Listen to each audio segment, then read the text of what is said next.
The lost soul, wearing red yukata.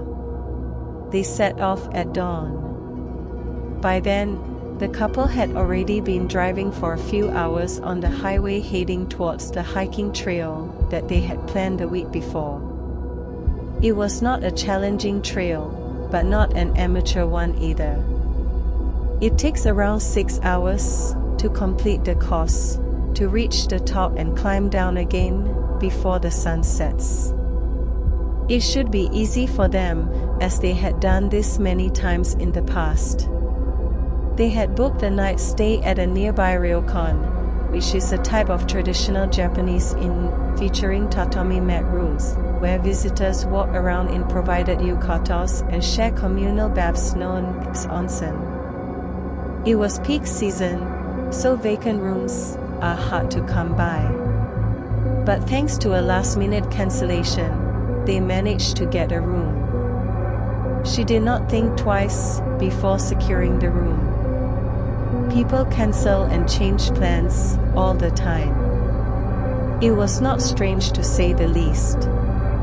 They were not too worried about the ratings and reviews of the place, as it would be only for a night. They would be too tired anyway, and if it provided a place to sleep and clean up, it was good enough. The drive was silent. The only time the couple spoke was to agree to stop by at resting areas along the highway. It is common to have resting areas for drivers along highways in Japan, some which are big enough to have food courts and some small ones with only vending machines and washrooms. This one that they had decided to stop at was small, so they took turn for the washrooms. "Let me go first," she said. "I will only take 5 minutes." And sure enough, after less than 5 minutes she was out, but what was strange was how she behaved. He could see the concerned look on her face. Usually calm, she looked almost like she had been spooked about something. He asked her if everything was alright when she got into the car, and to his surprise she said, "Yep." Like nothing bothered her. That's strange, he thought. It was his turn to go. Everything was normal.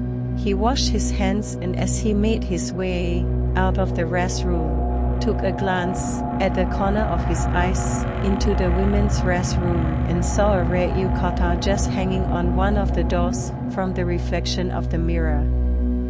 As he drove back into the highway, he mentioned what he had seen and that if she had seen the same red yukata.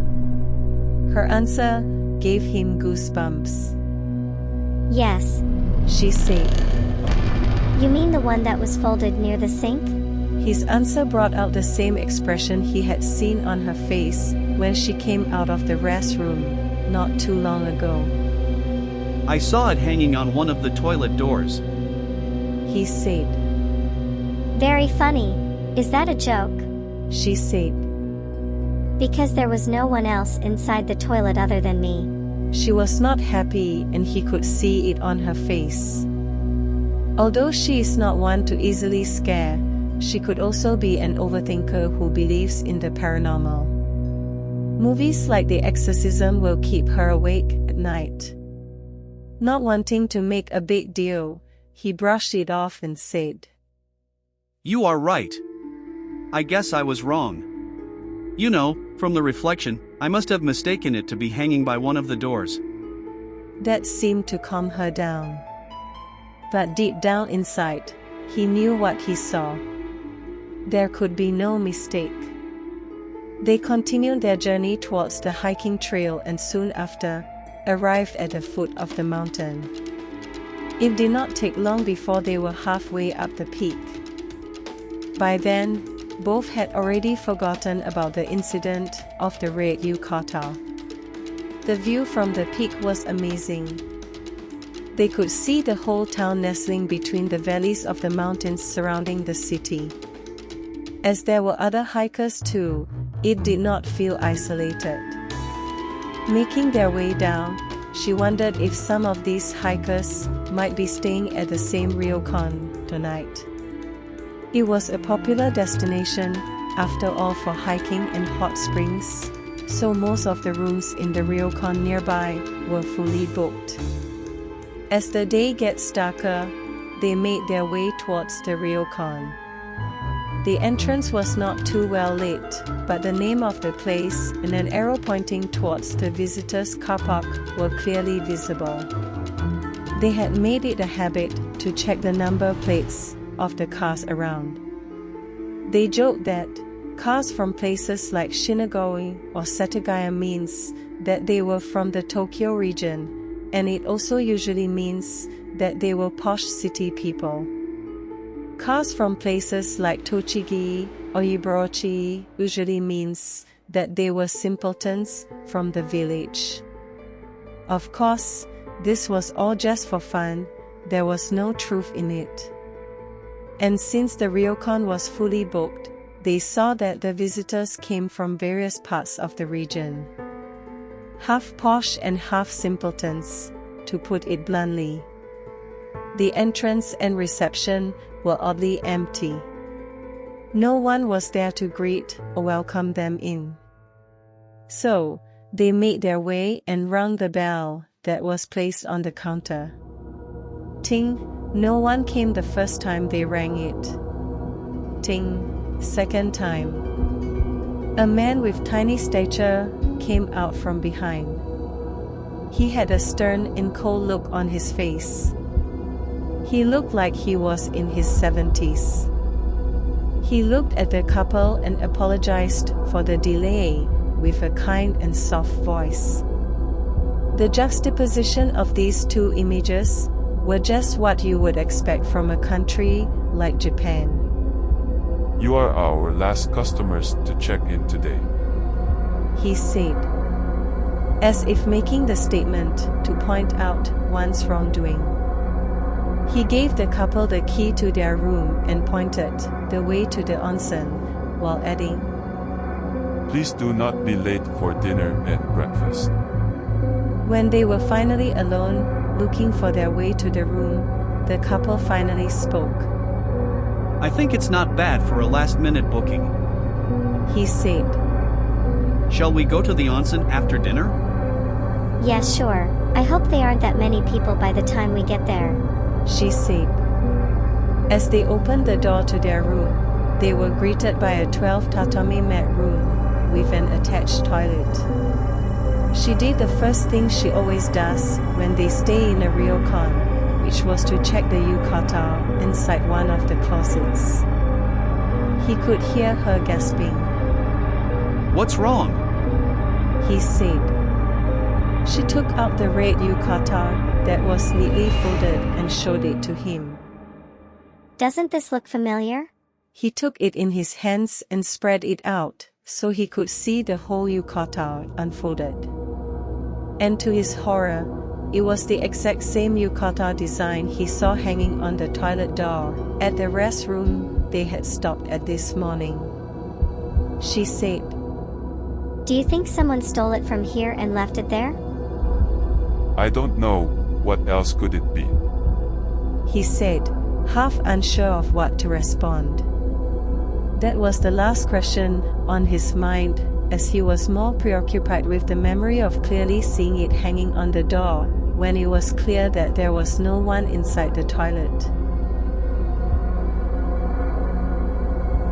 Today's dinner special is braised Japanese amberjack with white radish, and on your right you have the seasonal vegetable tempura. Do enjoy it with some salt and yuzu. On your left is the locally made tofu, which is our specialty. We are serving it with some dashi and fresh leeks.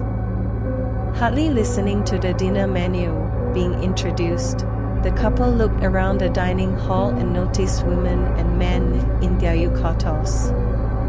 The red yukata that had been lingering in their minds, now visible everywhere, only this time it was not neatly folded at the corner of a sink or hanging on the door of some toilet.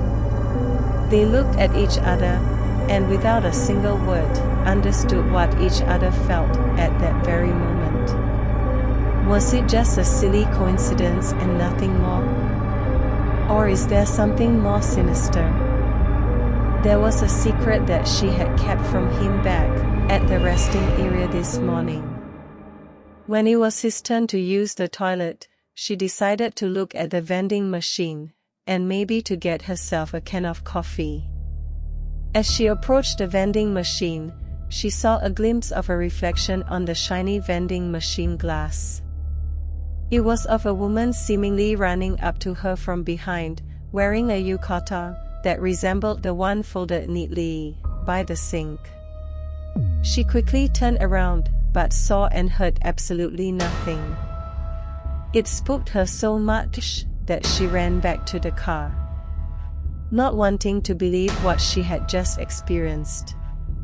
Just at that very moment, she saw a car reversing into the parking lot behind. It was a red car. It all happened so fast, everything happened in less than a minute. She believed that what she saw was the reflection of that red car that had just been parked. It was easier for her brain to piece the information together. But deep down inside her, she knew that something was not quite right about the equation. After dinner, the couple retired to their room for a rest before heading towards the onsen. After changing into their yukatas, they headed out together for the outdoor, where the onsen is. By then it had been almost midnight. It was perfect as there were no one else in sight. It meant that they get to have the place all to themselves. They parted ways, bought the gender-assigned baths, and agreed to meet again after 30 minutes. As soon as she opened the sliding door, sure enough, there were no sleepers on the shoe rack. She was all alone. After stepping into the shower area, before entering the onsen, however, to her surprise, she saw that at the end of the shower cubicle, the presence of another woman. She was sitting down on a stool, taking shower, oblivious to her presence. Maybe she's one of the ryokan staff, she thought. Sometimes, they have closet for staff to put their personal belongings. Not wanting to be rude, she picked the furthest cubicle and started taking shower herself. After cleaning up, she made her way into the outdoor onsen. She could see the woman sitting at the corner end of the hot spring facing away from the door. It was customary to mind your own business there, so it was normal not to have any interactions at all with anyone. After a few seconds, she decided to close her eyes. It felt good after a 6-hour hike. She started recalling the events that transpired throughout the day, wanting to forget the whole thing about the red yukata and what it means, focusing instead on the beautiful scenery from the top of the mountain. She imagined having a good sleep and driving back home the next morning. And just as she opened her eyes, she noticed that the woman was not there anymore. Then she took a glance again at the clock hanging on the wall that she had looked at 5 minutes ago. She decided to get out, as it was getting too hot for her, leaving footprints on the floor as she walked towards the door to get in. What she saw, or did not see rather, afterwards, made the hair on the back of her neck stood up. She could only see one set of footprints, that was hers. There was no way that the woman could get out of the hot spring without leaving a single trace of footprint. Not a drop of water anywhere in sight. Only hers. Inside the changing room, all she could think about was all the strange things that had happened during this trip. It did not help that it was already past midnight by then. She quickly dried herself up and got changed. Reaching for the yukata she had placed earlier inside the basket by the shelves, she took a glance around. Still hoping that the woman was around. But there was nothing, just silence. She got dressed as fast as she could and rushed towards the door, reached for her slippers, and what she saw next horrified her.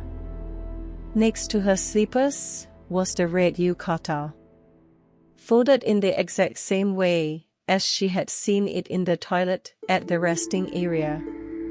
She rushed out and waited in front of the man's onsen, praying that he would come out soon. And while waiting, she noticed the CCTV pointing towards the entrance of both onsens. When he came out not long after, she told him everything she saw and that if he had also experienced something strange. He looked concerned and said, No. It was only me and another man. She could see the strange look on his face as he said, Let's get in because there is something else. When they were inside, he continued, That other guy. After he went out, I heard a knock on the door and a woman's voice calling out, Ichiro. You think it was the woman you saw? I am not sure. She said. Let's look at the CCTV footage tomorrow just to be sure. That night, both had no problem falling asleep, convinced that the woman and Ichiro-san were together. After breakfast, they checked out. It was the same old man at the reception. It was hard to convince him to show them the CCTV footage as it was to protect the privacy of other visitors. They had to convince him by lying and saying that they had suspected a peeping Tom because they heard some strange noise last night at the onsen. Perhaps not wanting to upset the customers and having bad reviews about peeping Tom, he finally gave in and led them towards the office to view the CCTV footage. See, there's only another man who left not long after your husband went in, but he walked in the opposite direction. This revelation was enough to convince the couple that what they had experienced last night was not human. As they were heading home, they had so many unanswered questions. Who was Ichiro? What did the red yukata have to do with all of this? She immediately tried looking online to gather any information about the ryokan and the resting area where they had stopped at. There was nothing much online until she saw a blog about a missing person in the same town. Last seen at the ryokan, wearing the same red yukata. There was even a picture of the woman. She had the same hair as the woman in the onsen. The writer of the blog, Hamaguchi Ichiro, husband of missing woman. And below was a recent edit. Son of Hamaguchi Ichiro. Thank you everyone for your support over the years. I want to announce the passing of my father late last night. He never gave up on finding my mother. And in the end, he decided to rest on the 5th anniversary of the day she had gone missing.